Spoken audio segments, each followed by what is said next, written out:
The Zelos Thresher Worldtimer Chalk Gray is part of the launch of this model. And I have to say, it says it right on their website, that chalk gray is actually automotive paint and then enamel coated or finished. It's a very cool colorway. It just really resonated with me with that pop of yellow. And then of course those Lume cast numbers, check those out. I love seeing those. Those are so dang cool. And yes, they loom up amazing. So big thanks to Zelos for sending this over. Let's get into it. Let's check it out. So I measure the case width from here to here at 40.84 millimeter. They call it 41, so let's just call it 41. It's a little under though. The lug to lug is a 47.2 millimeter. You can see the case is fully brushed. It's a titanium, probably grade 2. I don't know. I don't think it says. It just says titanium. But it is coated with a anti-scratch coating up to 1200 Vickers hardness rating. So it'll be scratch resistant. The thickness is 12.76 millimeter. You can see that sapphire crystal is boxed with AR coating. Give it a nice look. Sitting just proud of that sapphire insert on that bezel with your Worldtimer different locations. The lug opening, 20 millimeter. Tight knit H-link bracelet tapers down to 18. And then you have a really nice double button clasp signed Zelos with the quick adjust that we've come to expect and love. And this one's very smooth. And it seems like it stays locked in even when you push in. You know, some of them, they'll ratchet in and tighten up like handcuffs. I've been told, I don't know for sure. It's nice that it stays in the position that you put it in. So I like that. Nice oversized 7 millimeter signed crown. Screw down, keeping the 200 meter water resistance on this. And again, if we take a look at that dial, you can see, I would say minimal text, but there's no text. So it's just the Zelos branding, the 6 o'clock date window, the Lumecast numbers, the handset, and then of course you have your 24-hour track in there, so you can use it as a standard GMT, and then of course as a Worldtimer, however you see fit. It does have a little triangle up top for London, which is the UTC.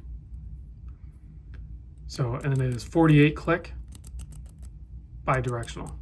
So you can set your Worldtimer however you want. Quick release spring bars on the bracelet. So if you want to swap it out to a different option, you can, but this bracelet is very nice. And we do have screw pin hardware. So it should be easy enough to size. Probably a 1.2 if you're looking at different screwdriver options. Not sure what size this one is. And it might even come with one. I can't remember in the kit. I think usually they do. The lume on this is going to be C3 and BGW9. The C3 overpowers the BGW9. It takes a couple seconds for the eyes adjust to pick up the lume on the outer side here. But we'll do that in a moment. Price point on this, $629 at launch. So it depends on when you watch this video. And they will sell out. Typically the Zelos watches sell out. Sometimes there's stragglers and you can go on their site and there might be some remaining models. But in general, we pretty much expect that, you know, they do limited quantities. It's not that it's a limited edition. It is numbered on the backside. And this one happens to be, if I can find it again, 103, yeah, it's right down there, 103 of 200. So they're going to make 200 of these, but the secret's out. Zelos is awesome. So yeah, is it going to be hard to find 200 people to buy this? No, clearly no. So they will sell out relatively quick. Some models faster than others. You know, crazy limited edition ones that are more exclusive definitely fly off the shelves quicker. But I think this one's a very good looking watch. So I suspect this one will be a pretty hot mover. Could be wrong, but I could be right too. Here it is on my 7¼ inch wrist. Love the titanium. I was gonna weigh it, and I know I'm sorry, I should have, but I can't find my scale. I think one of the girls took it. I know there's a lot of shipping and returns and everything going on with us getting ready to send my daughter off to college and everything. So I apparently had to sacrifice my shipping scale. So I either have to go look for it or order another one.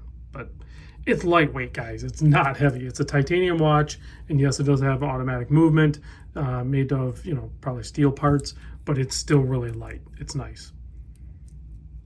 The movement, like I said, it is a traveler's GMT, so you unscrew this crown, you pop out to the first position, and you adjust that hour hand.